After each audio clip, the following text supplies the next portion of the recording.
할렐루야. 예배 가운데 오신 모든 여러분들 환영하고 축복합니다. 우리 옆에 분에게 이렇게 한번 인사했으면 좋겠는데요. 은혜와 평강이 함께할 것입니다. 이렇게 인사할까요? 은혜와 평강이 함께할 것입니다. 아멘. 우리에게 주시는 하나님의 은혜와 평강으로 우리가 오늘도 이렇게 예배할 수 있습니다. 그 하나님을 함께 또 축복하면서 또 하나님께 함께 영광 올려드리면서 함께 찬양하며 나아가겠습니다.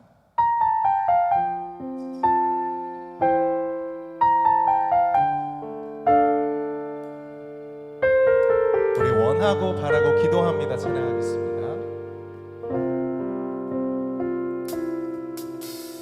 이 세상을 살아가는 동안에 나의 힘을 의지할 수 없으니 기도하고 낙심하지 말 것을 주께서 참 소망이 되심이라. 주의 길을 걸어가는 동안에 세상의 것 의지할 수 없으니 감사하고 낙심하지 말 것을 주께서 참 기쁨이 되심이라. 하나님의 꿈이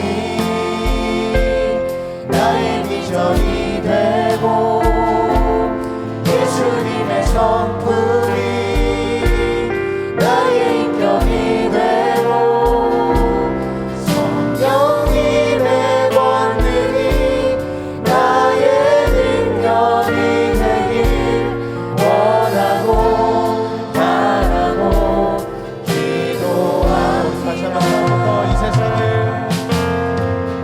세상을 살아가는 동안에 나의 힘을 의지할 수 없으니 기도하고 낙심하지 말 것을 주께서 참 소망이 되심이라. 주의 길을 걸어가는 동안에 세상의 것 의지할 수 없으니 감사하고 낙심하지 말 것을 주께서 참 기쁨이 되심이라. 하나님의 꿈이 나의 비전이 되고 예수님의 성품이 나의 인격이 되고 성령님의 권능이 나의 능력이 되길 원하고 바라고 기도하. 하나님의 꿈이 나의 비전이 되고 예수님의 성품이 나의 인격이 되고 성령님의 권능이 나의 능력이 되길 원하고 바라고. 다시 한번 소원하는 마음으로 하나님의 꿈이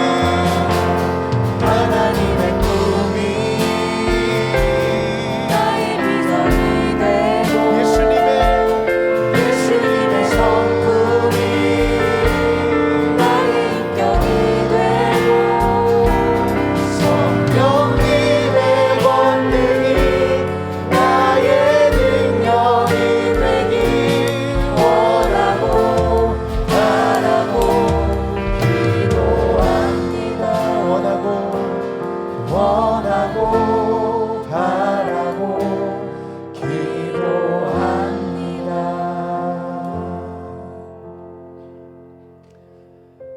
하나님은 영이시니 예배하는 자가 영과 진리로 예배할지니라. 하나님, 오늘도 우리에게 찬양하는 우리 모두에게 주님의 은혜와 평강을 부어 주시옵소서. 우리 이 마음으로 함께 찬양하며 나아가겠습니다.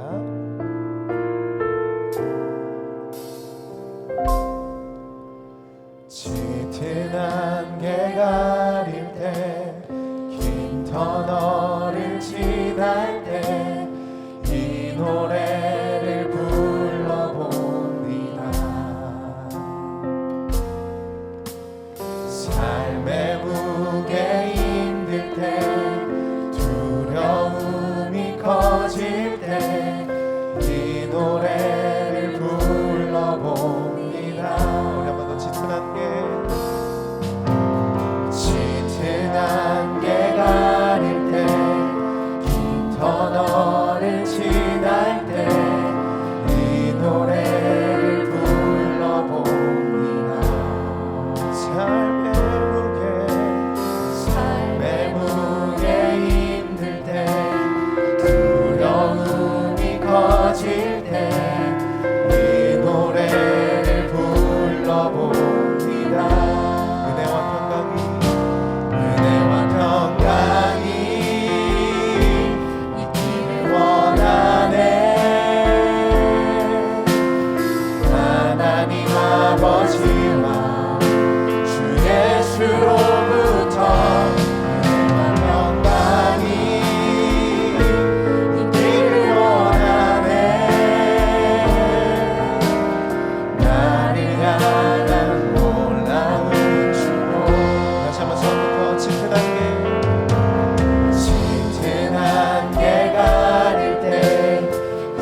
나의 영혼은 늘 편안하다.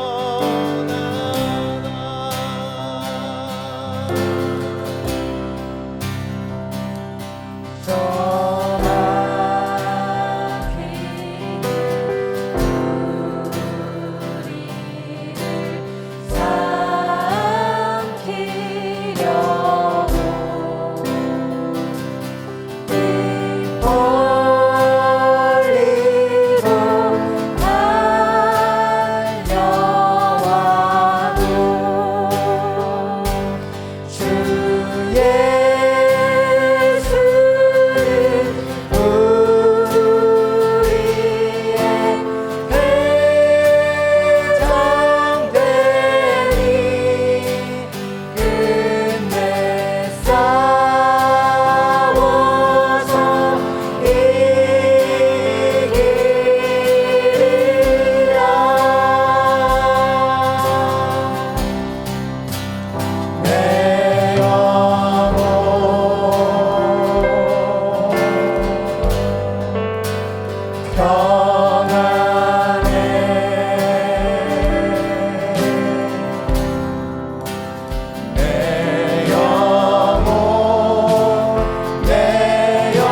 거친 파도 날 향해 와도 주와 함께 날아오르리.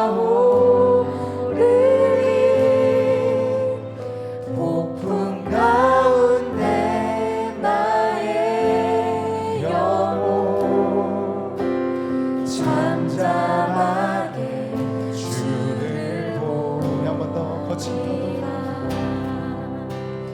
거친 파도 날 향해 와도 주와 함께 날아오르리. 폭풍 가운데 나의 영혼 잠잠하게 주를 보며. 잠잠하게 주를 보며. 잠잠하게 주를 보리라. 다시 하나님께 기도하며 나가겠습니다. 하나님, 오늘도 우리 인생의 주인 되신 아버지 하나님께 거친 파도 가운데도 또한 모든 것을 집어삼킬 것 같은 인생의 폭풍 가운데도 하나님을 바라보고 또 의지하며 내 평생에 가는 길을 주님 앞에 맡겨드립니다. 오늘도 우리에게 말씀하여 주시고 우리의 인생의 선장 되신 예수 그리스도를 믿음으로 신뢰하게 하시고 좌절하고 낙심하는 것이 아니라 주님의 말씀으로 힘과 용기를 얻어 우리를 보내신 삶의 현장에서 승리케 하여 주시옵소서. 우리 이 마음 가지고 함께 주님 앞에 간절히 기도하며 나아가겠습니다. 주님,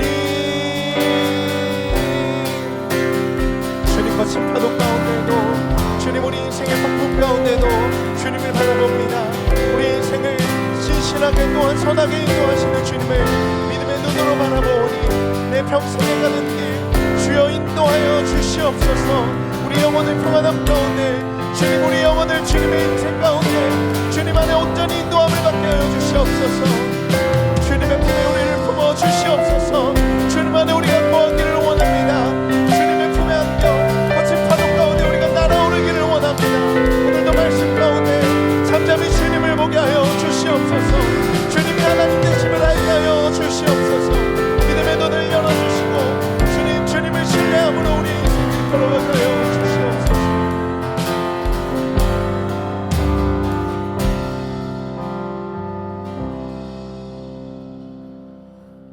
할렐루야. 거룩하시고 존귀하신 하나님 아버지, 가을이라는 계절의 바뀜을 보면서 신묘막측한 창조주 하나님의 솜씨를 찬양합니다. 3년여의 코로나 사태, 무더위와 폭풍으로 힘들었던 여름을 하나님의 크신 은혜와 사랑으로 지나왔음을 돌아보며 하나님께 영광을 올려드리며 지나온 시간마다 하나님께서 우리의 피난처이셨고 능력이 되어주셨음에 감사드립니다. 오늘 우리가 드리는 예배 가운데 임재하신 하나님 아버지, 허무하고 허망한 세상 간섭을 쫓아가고 하나님의 뜻보다는 우리 소견에 오른 대로 행하였던 우리의 연약함과 허물과 죄는 예수 그리스도 십자가 보혈로 용서하시고 새롭게 하시사 우리의 소망이 오직 주께 있음을 고백하며 마음을 다하여 힘을 다하여 영과 진리로 예배하게 하옵소서. 사랑과 은혜가 풍성하신 하나님 아버지, 피로 값주시고 세우신 온사랑교회 주 앞에 나와 예배하는 심령마다 동일한 시간에 드려지는 영아부와 유치부, 초등부, 중고등부 또 청년부 예배에 나온 다음 세대들에게 우리의 가는 곳에 하나님의 은혜가 미치지 못할 곳은 없고 하나님께서 이끌어내지 못하실 깊은 수렁은 없음을 기억하게 하시고 임마누엘 하나님과 항상 동행하는 삶을 살아가게 하옵소서. 깨어지고 상한 심령으로 주 앞에 엎드려 하나님의 위로와 하나님 허락하시는 기쁨과 평강을 누리며 살게 하옵소서. 선포되는 말씀에 집중하여 순종하며 자신의 행위와 공로를 자랑하지 않고 묵묵히 믿음을 증명해 나가는 헌신하는 청지기들이 많이 세워지게 하옵소서. 예배를 통하여 나 중심에서 하나님을 높이고 주님을 영화롭게 하는 삶에 초점을 맞추고 항상 겸손히 예수님을 닮아가며 따르는 삶을 추구하게 하옵소서. 한 마리의 잃은 양을 찾기 위하여 거친 들판 깊은 골짜기를 헤매는 목자같이 선교하시는 하나님 아버지, 열방 가운데 파송된 선교사님들과 함께 하시사 구원받기로 예정된 영혼들을 순적하게 만나게 하시고 언어 소통의 어려움과 풍토병의 고난이 틈타지 못하도록 지켜 인도하시고 선교 현장의 필요들을 부족함 없도록 공급하심으로 하나님의 선하심과 여호와께 피하는 자들이 복됨을 맛보게 하옵소서. 온사랑교회에서 협력하는 캄보디아, 필리핀, 미얀마, 우간다, 탄자니아, 몽골 땅을 기억하여 주시사 복음이 힘있게 전파되게 하시고 구원받은 심령들을 통하여 하나님 나라가 또 확장되고 부흥하도록 돕는 개척교회들과 사역하는 주의 종들을 인도하시옵소서. 부르짖고 간구하는 자에게 응답하시는 하나님 아버지, 지구촌 가운데에서는 여전히 전쟁이 있고 전염병이 있고 이상기후로 인한 재난들이 있고 기아로 죽어가는 시름과 고통이 있습니다. 주님 바라옵나니 우리의 죄악들을 불쌍히 여기사 용서해 주시고 사람이 처음 지음을 받을 때 하나님 보시기에 심히 좋았던 모습을 회복해 가도록 은혜 내려 주옵소서. 육신의 정욕과 안목의 정욕과 이생의 자랑을 따라 사는 것이 아니라 하나님께 기쁨을 드리고 영화롭게 해드림으로 우리 또한 즐거워하며 그 영광에 머무르도록 이끌어 가시옵소서. 오늘도 예배 가운데 말씀 전하시는 담임 목사님 영육간 강건하게 붙드시고 성령 충만으로 기름 부으시어 하나님의 뜻과 우리를 향하신 하나님의 마음을 깨닫게 하옵소서. 예배에 참석지 못하는 해외 체류 지체자들, 군복무 중인 자녀들, 입원 중인 성도들, 온라인으로 예배하는 모든 성도들에게도 동일한 은혜를 부어 주시옵소서. 간구하지 못한 기도의 제목들도 감찰하시는 하나님 아버지, 또 한 주간도 주 안에서 주와 가까이 승리하는 한 주가 되기를 소망하오며 우리의 힘이 되시는 예수님의 이름으로 기도하옵나이다. 아멘.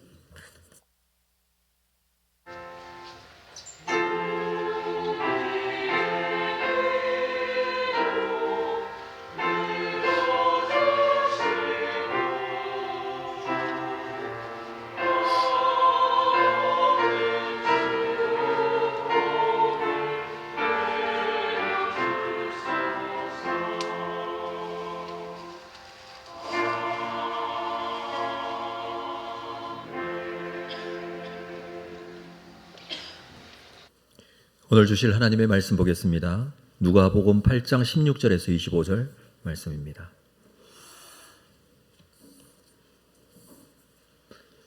누가복음 8장 16절에서 25절 말씀을 한 절씩 교독하여 읽겠습니다. 누구든지 등불을 켜서 그릇으로 덮거나 평상 아래에 두지 아니하고 등경 위에 두나니 이는 들어가는 자들로 그 빛을 보게 하려 함이라.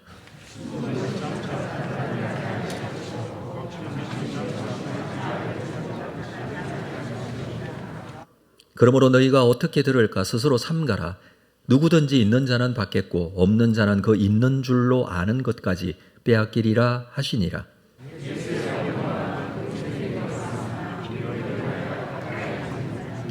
어떤 이가 알리되 당신의 어머니와 동생들이 당신을 보려고 밖에 서 있나이다.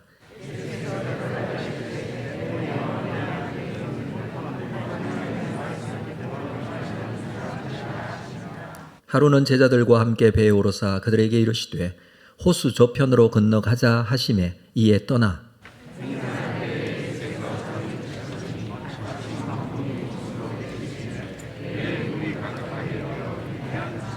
제자들이 나와 깨워 이르되 주여 주여 우리가 죽겠나이다 한데 예수께서 잠을 깨사 바람과 물결을 꾸짖으시니 이에 그쳐 잔잔하여 지더라.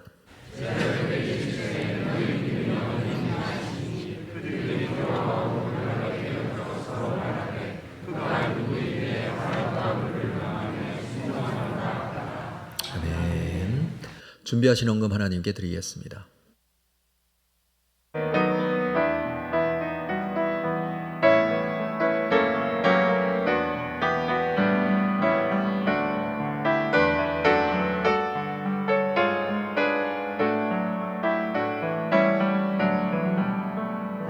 거룩하신 아버지 하나님, 귀한 주일 주님 앞에 나와 예배하며 한 주간 베풀어 주신 하나님의 은혜에 감사하고 감사 제목을 적어 감사 헌금으로 영광을 돌립니다. 소득의 10분의 1을 구별한 11조 헌금, 선교, 장하, 구제건 주건금, 그의 나라와 영광을 위하여 사용되어지기를 원하고 우리에게는 더 큰 은혜와 감사가 있는 삶이 되기를 원합니다. 우리를 인도하시고 우리의 삶을 주장하시고 우리의 모든 필요들을 공급하시고 채워주시는 하나님이신 줄로 믿습니다. 내 인생에 더 큰 은혜와 감사가 있는 삶으로 인도하여 주옵소서. 예수님의 이름으로 기도합니다. 아멘. 2부 찬양대에 찬양이 있겠습니다.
귀한 찬양 감사합니다. 우리 다시 한번 박수로 하나님께 영광을 돌리겠습니다. 네, 교회 소식 나누도록 하겠습니다. 주보에 있는 내용들 여러분 참고하시고요. 교육 및 훈련 과정들 진행되고 있는 부분 확인하시고 잘 참여해 주시기를 바랍니다. 학습 세례, 입교 유아 세례 시기 준비되어져 있습니다. 우리 11월 달에 추수감사절 앞두고 우리 세례식 진행할 예정인데 해당되시는 분들 신청서 신청하시고 제출해 주시면 되겠습니다. 교육 문답 예식 일정이 자세하게 나와 있습니다. 10월 17일 월요일에는 성림교회에서 서울 강남내외 정기회가 있겠습니다. 임직식은 10월 29일 날 있습니다. 10월 둘째 주일을 맞이해서 우리가 이제 가을이 깊어감을 다시 한번 실감하게 됩니다. 날씨도 선선해지고 또 그에 따르는 열매들이 결실들이 우리 주변에 많이 있게 되죠. 한 해를 마무리하는 그런 시점이 가까워오고 있는데 영적인 열매들이 우리에게 참 맺혔으면 좋겠다라는 생각을 가지게 됩니다. 오늘도 주님 앞에 나와 예배하면서 주님께 더 가까이 열매 맺는 삶이 될 수 있기를 바라면서 우리 앞뒤적으로 서로 한번 인사할 텐데요. 인사할 때 얼굴 표정 신경 쓰셔서 인상 쓰면서 인사하지 마시고 웃으시면서 밝게 웃으시면서 앞뒤적으로 보시면서 반갑습니다. 잘 오셨습니다. 환영합니다. 축복합니다. 네, 있습니다. 때로는 우리가 우리 얼굴을 잘 모를 때가 있어요.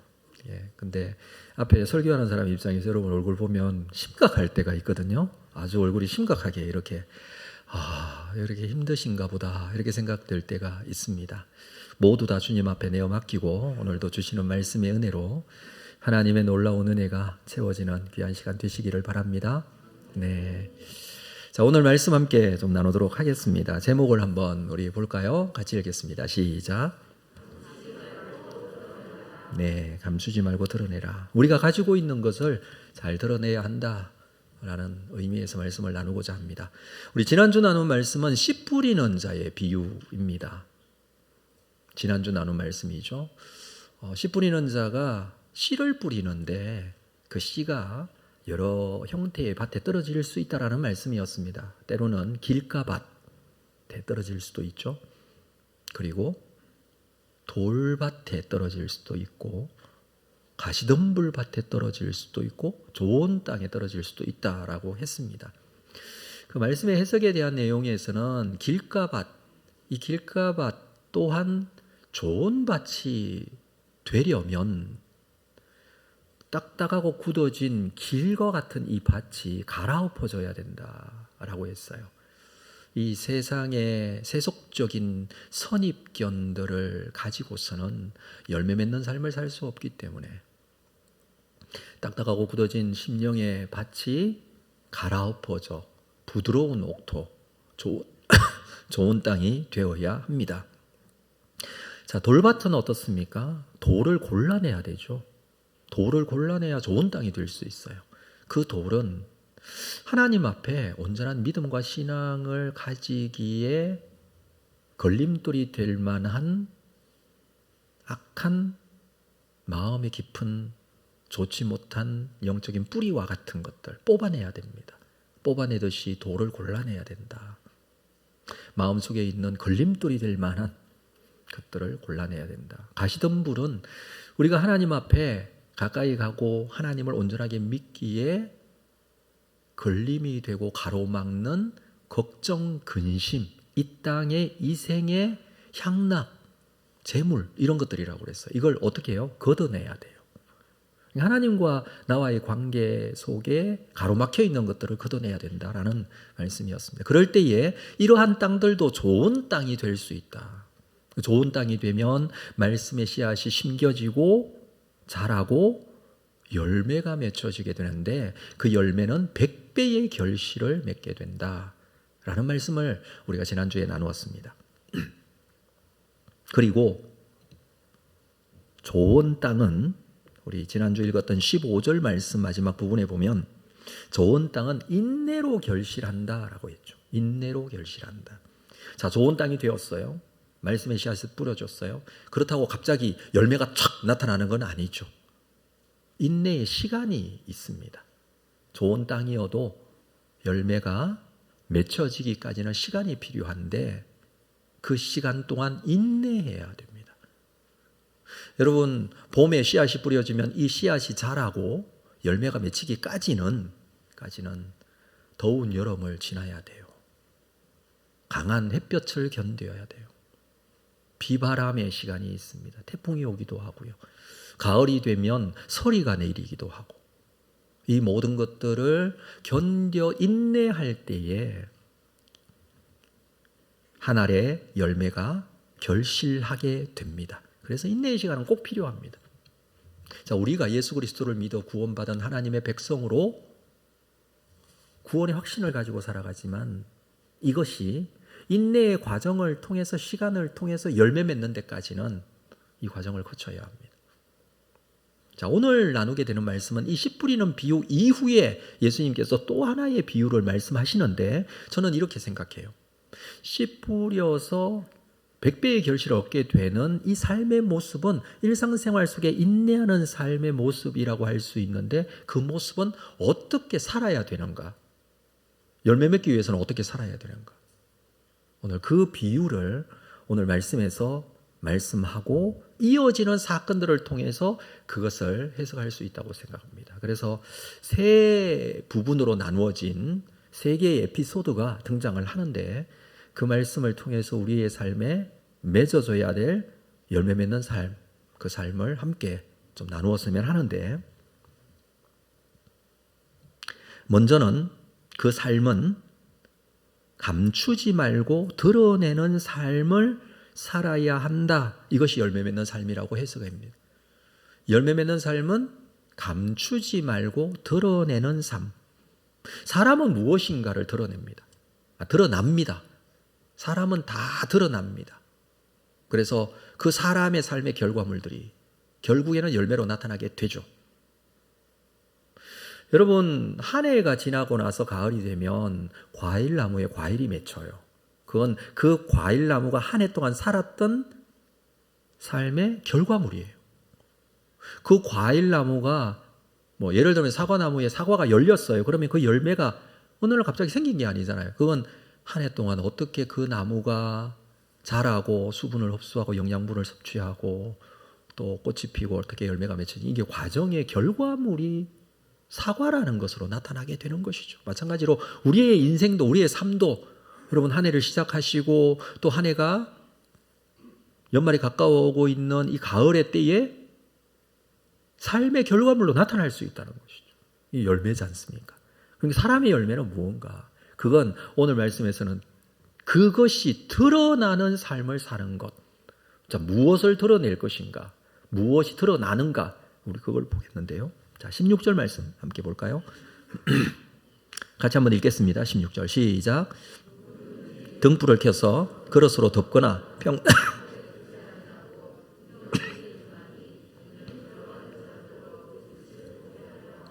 자, 예수님께서는 등불 비유로 먼저 말씀을 하세요. 누구든지라고 시작하죠. 누구든지. 그 말은 이것은 누구나 다 아는 상식이다라는 말이에요. 누구나 그렇게 한다는 거예요. 누구나 등불을 켜서 그릇으로 덮거나 평상 아래에 두지 않고 등경 위에 둔다. 너무나 당연하죠. 그래서 누구나 다 알고 있는 내용이죠. 등불을 켜서 등경 위에 둡니다. 등경이 뭡니까? 등경. 등잔을 올려놓는 등잔 거리를 말합니다. 제가 이 말씀을 준비하다가 보니까 등불, 등잔, 등경 이런 거 우리 잘 알고 있는데 우리 다음 세대 아이들이 전혀 보지를 못했을 수도 있겠다라는 생각이 들더라고요. 네, 그림을 좀 한번 첫 번째 그림을 한번 보면 요게 호롱불입니다. 호롱불.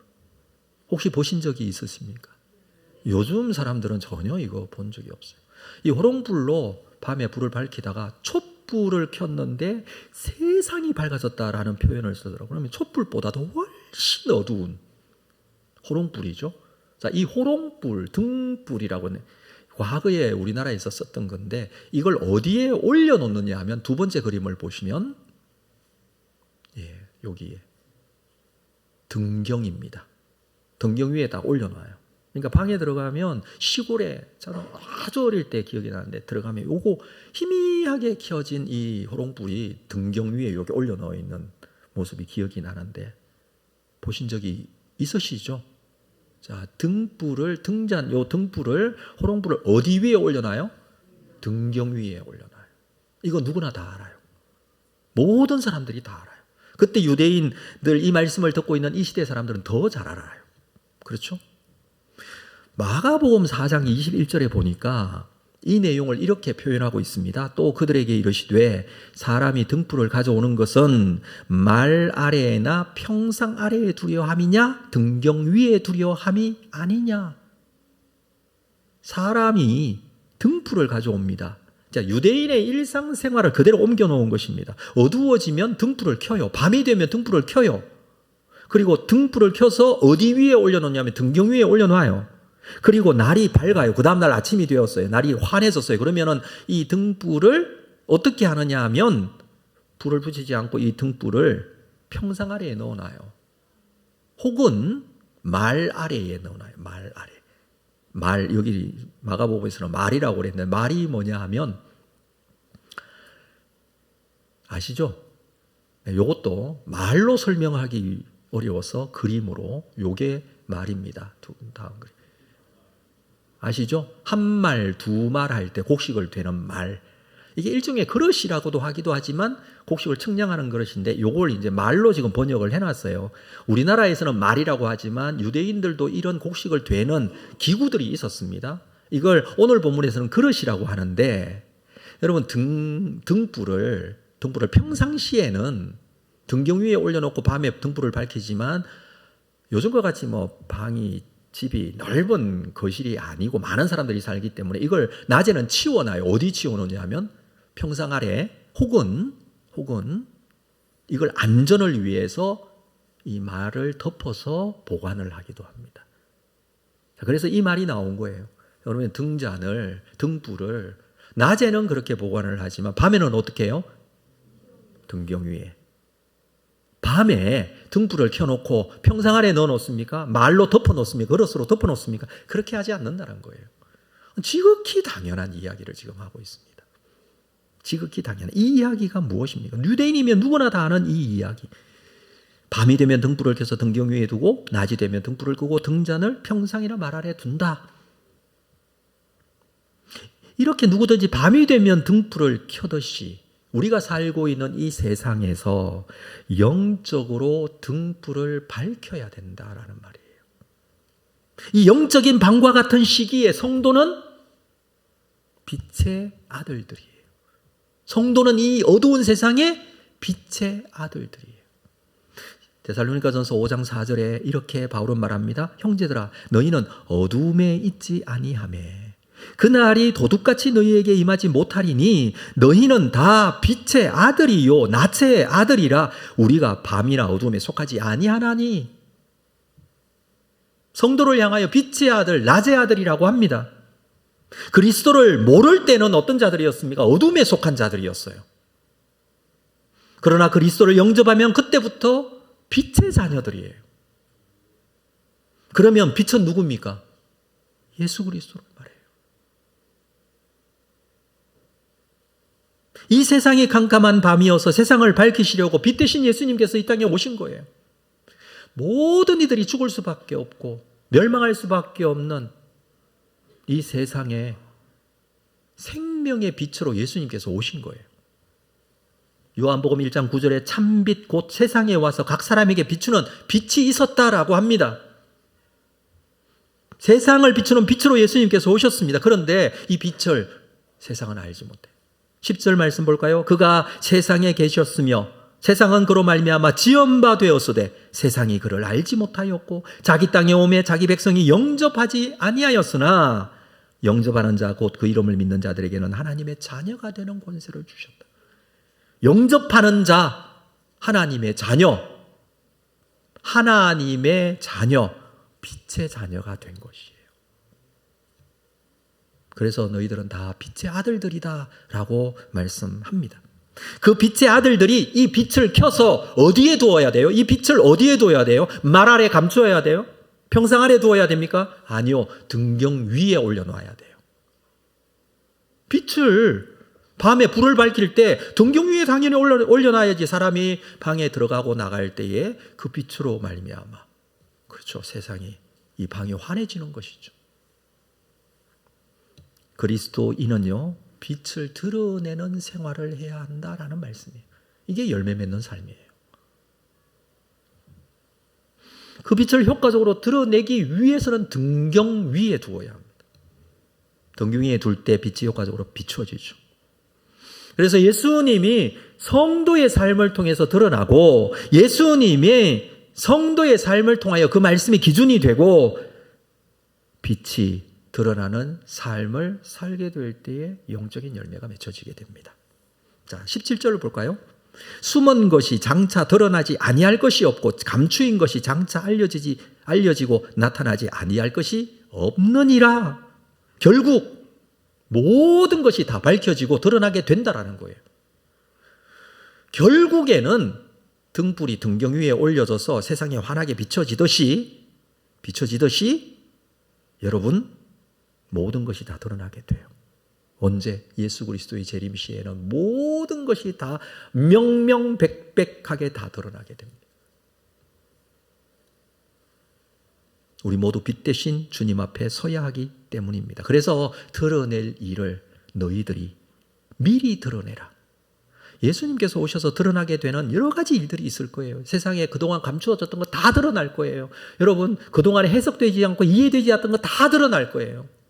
그런데 정말 결과적으로 결론적으로 드러날 게 뭐예요? 예수님이 세상의 구세주가 되신다는 거 드러나잖아요. 결국에는 하나님 나라가 완성되어진다는 것이 드러나잖아요. 자, 그걸 너희들이 빛의 아들로서 빛을 등경 위에 올려놓듯이 드러내라라는 거예요. 다 알려지게 되고 알게 되고 정확하게 해석되어집니다. 우리가 때로는 좀 이해가 안 되는 사건들이 일어날 때가 있어. 이거 왜 이렇게 이런 일이 있었지? 라고 생각을 했는데 CCTV를 돌려보면 그 일이 해석되어지죠. 요즘에는 정말 CCTV가 많아요. 그래서 무슨 범죄 사건 어디에서 잘못한 범인을 잡을 때 CCTV를 추적하더라고요. 역으로 추적해서 따라가서 그 사람을 잡아내더라고요. 요즘에는 CCTV만 있는 게 아니에요. 블랙박스도 있어요. 차량마다 다 카메라가 붙어 있어요. 그러니까 어디든지 다 참 무서운 세상이에요. 그런데요, 세상 마지막 날에 CCTV로 모든 것이 녹화되어 있듯이 세상은 모두 다 드러나게 될 거예요. 다 모든 것이 밝혀질 거예요. 너희는 너희가 가지고 있는 빛된 하나님의 자녀로서 이미 드러나게 될, 결국에는 완전하게 드러나게 될 그 예수 그리스도 온 세상의 구세주가 되신다는 그 사실을 빛의 자녀로서 드러내는 삶을 살아라. 그게 지금 현재 인내하면서 우리 성도가 살아야 할 열매 맺는 삶의 모습이다. 이렇게 지금 강조를 하고 있습니다. 자, 그러면서 18절 말씀 이어서 볼까요? 그러므로 너희가 어떻게 들을까? 스스로 삼가라. 누구든지 있는 자는 받겠고 없는 자는 그 있는 줄로 아는 것까지 빼앗기리라. 들은 것에 대해서 책임을 지라는 말이에요. 여러분 무엇을 들었습니까? 복음을 들었어요.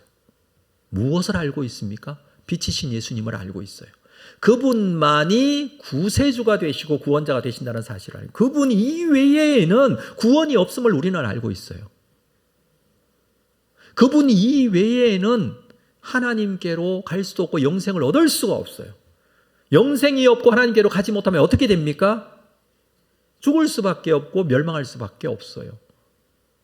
예수님 이외에 다른 길이 있습니까? 없습니까? 그걸 우리는 들었어요. 그 복음을 알아요. 그 사실을 믿어요. 그래서 우리는 빛의 자녀가 된 거예요. 그러면 그 들은 것에 대해서 뭘 해야 돼요? 책임을 져야 돼요. 책임. 무슨 책임이요? 드러낼 책임. 알릴 책임. 여러분 예를 들어서 정말 죽을 병에 특효약이 있어요. 모든 죽는 병에 이 약만 딱 먹으면은 안 죽고 살 수가 있어요. 그 약을 안다고 합시다. 그러면은 그거면 나만 알아야지 이렇게 해요. 아니면은 그 죽어가는 사람들에게 그 약을 알리고 싶어요. 안 알리고 싶어도 괜찮아요. 근데 알려야 돼요. 아시겠죠? 왜요? 책임이 있어요. 내가 그걸 알게 되었으니까. 제가 코로나 이후에 이 모든 것은 다 정상으로 돌아가는데 장기침이 가만히 있을 때는 괜찮다가 말을 하면 또 나오고, 가만히 있을 때는 괜찮다가 말만 하려고 하면 또 나오고 이래요. 그래서 주변의 사람들이 목사님 물을 많이 드세요. 목사님 이 약을 드세요. 용각산이 좋아요. 도라지가 좋아요. 정말 많은 말씀들을 해주셔서 제가 애용을 했었는데 다 효과가 있기는 있는데 거기서 거기에 다 한 분이 말씀해 주시더라고요. 목사님 시간을 보내야 돼요. 뭐 괜찮아진대요. 네, 시간을 보내고 있는 중입니다. 너무 걱정하지 마시고. 자, 그렇다면 여러분 왜 그렇게 얘기를 저한테 해줄까요? 그게 자기에게는 효과가 있고 너무 좋아서 목사님 이렇게 해보세요 하는 거예요. 마찬가지예요. 정말 생명의 구원자이신 예수님, 여러분 이 사실에 대해서, 이 복음에 대해서 정말 믿습니까? 정확하고 확실한 흔들리지 않는 믿음을 가지고 있습니까? 그러면 그 들은 것에 대해서 드러내고 전해야 될 책임이 우리에게 있어요. 그건 18절 말씀이 그 말씀인데 너희가 어떻게 들을까 스스로 삼가라. 그리고 누구든지 있는 자는 받겠고, 이 말은 들은 사람이 드러내고 알릴 때에 그 은혜를 더 받게 되지만 있는 줄로 아는 것까지, 없는 자는 있는 줄로 아는 것까지 배하기라. 듣고 나서 그것을 전하지 않고 알리지 않는 사람은 그 가진 것, 자기가 가지고 있는 이 복음, 생명, 이 내용도 빼앗기리라고 말하는 거예요. 그래서 우리는 복음을 가진 자, 빛을 가진 자, 그 빛은 드러나야 되고 전해져야 되고 증거되어 줘야 합니다. 여러분 예수 믿는 거 숨기지 마세요. 부끄러운 거예요? 아니에요. 제가 사역했던 교회에 할아버지가 나이가 많이 들어서 80 이후에 교회를 처음으로 나오셨어요. 교회 나오시는데 자전거를 타고 늘 교회로 오시더라고요. 성경책을 선물을 드렸어요. 제가 새가족부를 할 때 선물 사서 개인적으로 드렸더니 너무 감사한데, 자, 그걸 가지고 오기가 부끄러운 거예요. 이때까지 교회 안 다니다가 사람들에게 이게 내 교회 다닌다는 거, 성경책 들고 가는 걸 보여주고 싶지 않은 거예요. 그래서 어떻게 하냐면 이 성경책을 1호 봉투 아시죠? 누런 봉투 거기다가 탁 넣어서 옆에 끼고 이렇게 늘 오시더라고요. 자, 성경 공부를 통해서 이분이 예수님이 구주시라는 걸 알게 됐어요. 어느 날 성경책을 그냥 가지고 오셨어요. 그래서 제가 물었어요. 안내를 하면서 아이고 할아버지 오늘 성경책 그냥 들고 오셨네요. 부끄럽지 않대요 이제. 그래서 성경책을 들고 올 수 있다고 말씀하시더라고요. 여러분 세상에 사시면서 예수 믿는 게 부끄러우세요? 드러내고 싶지 않으세요? 나에게 확신과 믿음이 없기 때문이 아닌가요? 정말 이 길이 생명의 길이고 이 길이 맞는 길이라면 우리는 예수 믿는 사람으로서의 자부심과 빛이신 그분을 드러내는 삶을 살아야 됩니다. 자, 이 내용에 대해서 계속 우리가 좀 보겠는데요. 두 번째 이야기를 계속 보면서 우리에게 어떻게 적용을 해야 될지. 자, 두 번째 이어지는 이야기, 그것은 예수님의 가족이 예수님을 찾아왔을 때 생긴 일. 19절 말씀을 보겠습니다. 19절. 예수의 어머니와 그 동생들이 왔으나 무리로 인하여 가까이 가지 못하니. 예수님의 공생애가 시작되었을 때 예수님은 제자들을 데리시고 갈릴리 동네마다 성읍마다 다니면서 복음을 전하셨어요. 뿐만 아니라 병자들을 고치시고 귀신도 내어줘 주시고 했죠. 정말 많은 사람들이 예수님을 따라다녔습니다. 그렇죠. 심지어는 오병이어 때는 5,000명이나 되는 사람이 몰려다니기도 했죠. 자, 그랬는데 그때 예수님께 많은 사람이 몰려왔을 그때에 마가복음 3장에 보면 무리가 모여들어 예수님께서 식사하실 겨를도 없다 이렇게 기록을 하고 있어요. 밥 먹을 시간도 없을 정도로 바쁘게 사람들에게 말씀을 전하시고 귀신을 쫓아내시며 병자도 고치시고 이렇게 하셨어요.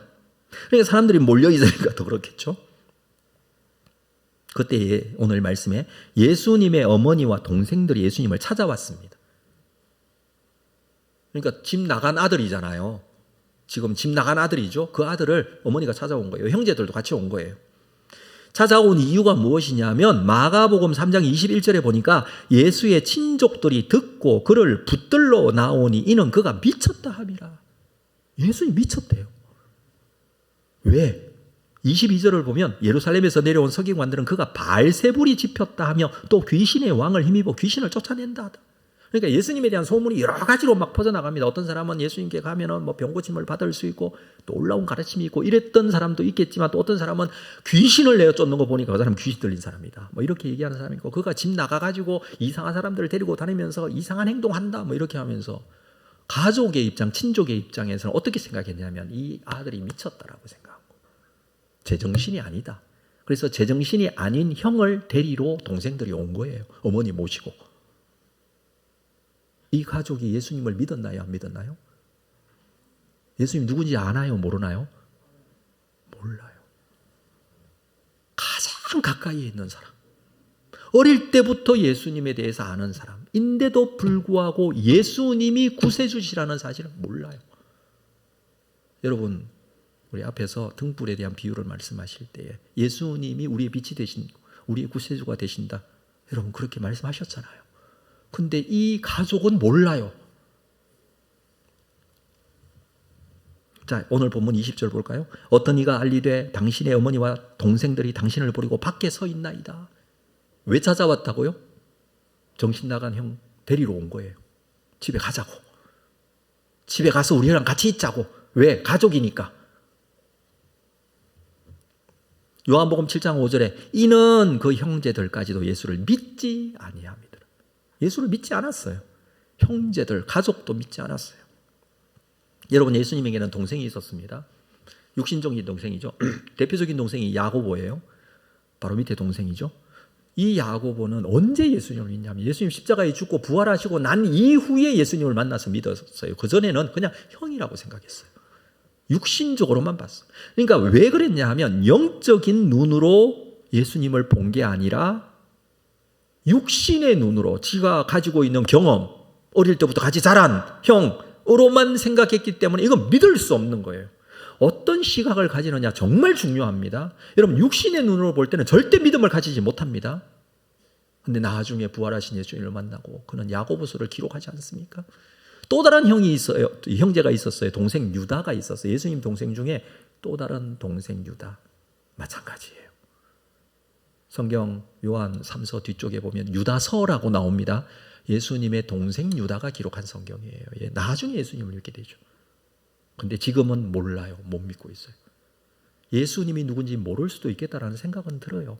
근데 여러분 마리아는 어머니 마리아는 아직까지 지금 예수님이 누군지 모르고 있는 이유가 이해가 되지 않아요. 왜냐하면 태어날 때 이 수태고지 때부터 시작해서 우리가 누가복음 앞쪽에서부터 말씀을 묵상해 오는데 분명히 메시아로 오신 예수에 대해서 그는 알고 있음에도 불구하고 30년 동안이나 이 아이를 데리고 키우면서 자기 자식인 줄만 육신의 눈으로만 평가하고 판단한 거예요.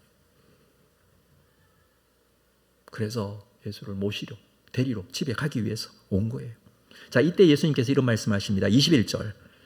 본문 21절 같이 읽겠습니다. 시작. 예수께서 대답하여 이르시되 내 어머니와 내 동생들은 곧 하나님의 말씀을 듣고 행하는 이 사람들이라. 영적인 가족에 대해서 말씀합니다.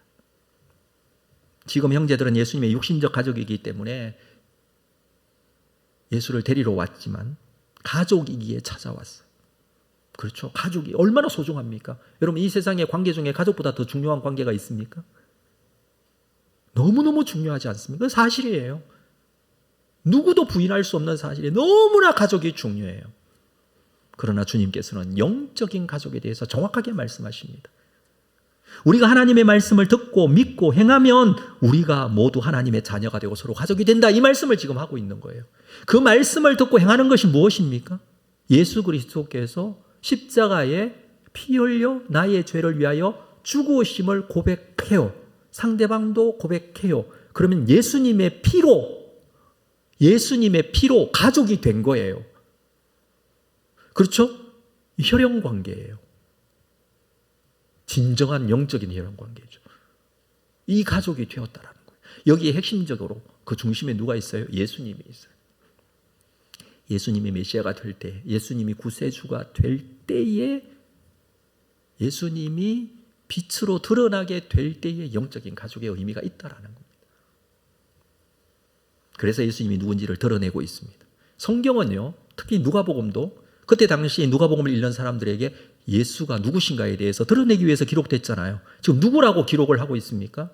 등불이 위에 빛으로 비춰야 할 분이, 그분은 예수님의 단순한 육신적인 가족의 일원이 아니라 영적 가족의 중심이 되시는 분이시다. 자, 이걸 가르쳐주고 있고요.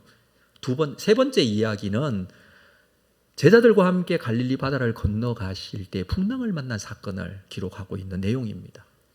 너무나 잘 아는 사건 아닙니까? 배 타고 갈릴리 바다를 걸어가는데 풍랑이 일어났어요. 제자들이 어떻게 합니까? 우리가 죽겠습니다. 난리가 났어요. 그 본문을 잠깐 보겠는데 24절 말씀 볼까요? 제자들이 나와 깨워 이르되 주여 주여 우리가 죽겠나이다 한데 예수께서 잠을 깨사 바람과 물결을 꾸짖으시니 이에 그쳐 잔잔하여 지더라. 25절 같이 읽을까요? 25절 시작. 그들이 두려워하고 놀랍게요 서로 말하되 그가 누구이기에 바람과 물을 명함에 순종하는. 그가 누구이기에, 예수님 누구예요? 바람과 물을 명함에 잔잔하여져. 누굽니까 예수님? 창조주 하나님이세요. 그분이 우리의 죄를 위하여 십자가에 죽으신 분이에요. 예수님을 드러내고 있는 거예요. 제자들은 예수님 누군지 몰라요. 형제들은 예수님 누군지 몰라요. 그러나 예수님은 우리에게 누굽니까? 빛이신 예수님. 드러내야 할 분이에요. 우리의 신앙도 마찬가지예요. 신앙 숨기는 게 아니에요. 드러내는 거예요. 그게 열매로 나타나는 것이 결실하는 삶이에요. 사랑하는 성도 여러분, 정말 말씀을 마무리하면서 정말 우리의 삶의 영적인 열매는 무엇입니까? 삶의 결과가 어떻게 나타나고 있습니까? 우리의 삶의 목표는 이 예수 그리스도를 드러내는 삶입니다. 마찬가지로 여러분, 교회가 있는 이유가 무엇입니까? 교회가 왜 여기 상도동 여기 중간에 있나요? 저기 땅값 싼데 아니면 전망 좋고 경치 좋은 저런 어떤 멀리에 있으면은 주말마다 차 타고 가서 예배도 드리면서 놀기도 하고 즐기기도 하고 좋잖아요. 왜 여기 있나요? 여기 왜 세상 속에 있나요? 드러내기 위해서. 무엇을 교회가 드러내야 돼요? 빛이신 예수님을 드러내요. 생명의 복음의 역사를 드러내는 거예요. 이게 교회가 해야 될 일이에요. 교회가 존재하는 이유예요. 교회의 정체성이에요. 교회 공동체가 해야 될 방향성이기도 합니다. 예수님께 참 구원이고 참 생명이 있습니다. 이 사실 흔들리지 않고 믿고 살아가고 있다면 담대하게 드러내고 확신하고 흔들리지 않는 믿음으로 영적인 열매가 맺혀지는 여러분 되시어서 주님 앞에 더 가까이 가는 귀한 삶의 결과가 있기를 주님의 이름으로 축복합니다. 자리에서 다 일어나시겠습니다. 말씀 생각하시면서 이 찬양을 드립니다. 이 세상을 살아가는 동안에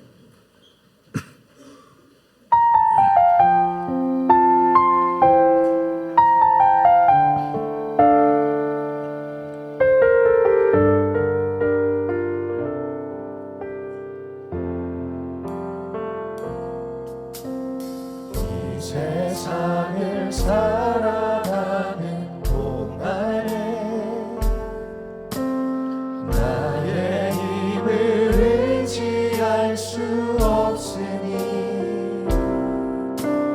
기도하며 낙심하지 말 것을 주께서 참 소망이 되시리라. 하나님의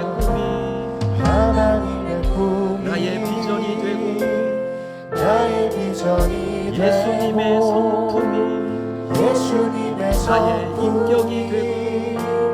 나의 인격이 되고 성령님의 권능이 성령님의 권능이 나의 능력이 되길 원하고 바라고 기도합니다. 주의 길을 걸어가는 주의 길을 걸어가는 동안에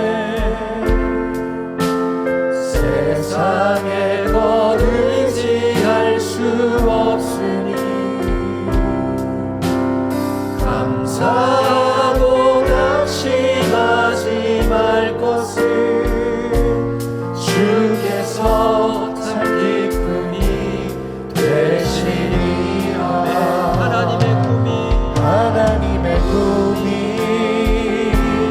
나의 비전이 되고 예수님의 성품이 나의 인격이 되고 성령님의 권능이 나의 능력이 되길 원하고 바라고 하나님의 꿈이 나의 비전이 되기를 원합니다.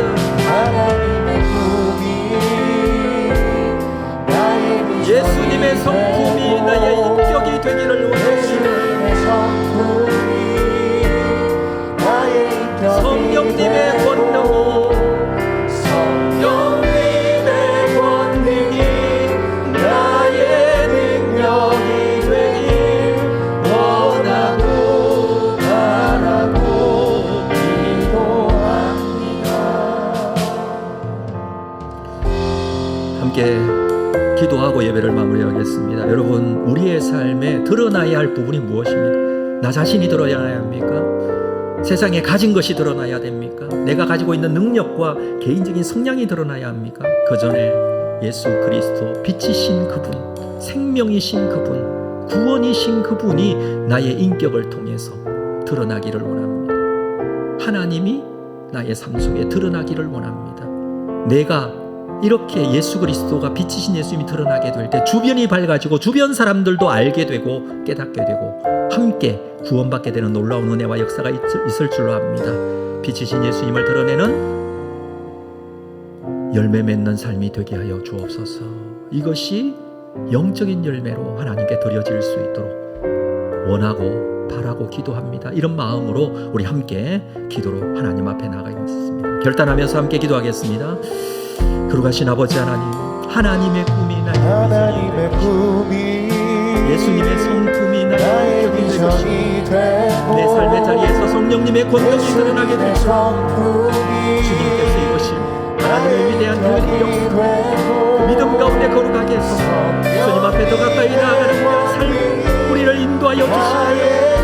주님, 이 영적인 아름다운 열매의 삶이 이 가을에 나의 삶을 통하여 드러나게 하여 예수 믿는 것이 자랑이 되게 하시고 예수 믿는 것이 감사가 되게 하시고 예수 믿는 것이 기쁨이 되게 하여 주시고 드러나고 증거되어지고 복음이 확장되어지며 놀라운 은혜의 역사가 아버지 하나님의 삶 가운데 온전하게 이루어지는 그런 삶 우리를 주장하시고 붙잡아 주실 줄로 믿습니다. 주님께서 함께하시고 주님은 온전히 다시 한번 주님을 채워주시고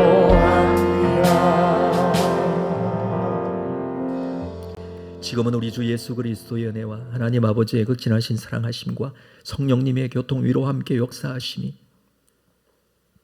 오늘도 주시는 말씀을 다시 한번 붙들고 예수 그리스도 빛 되신 분 드러내고 증거하고 복음을 알리며 전하며 살기를 소망하여 아름다운 영적인 100배의 열매의 결실이 나타나기를 소망하는 우리 모든 성도들 심령 위에 지금으로부터 영원토록 함께 있을지어다. 아멘.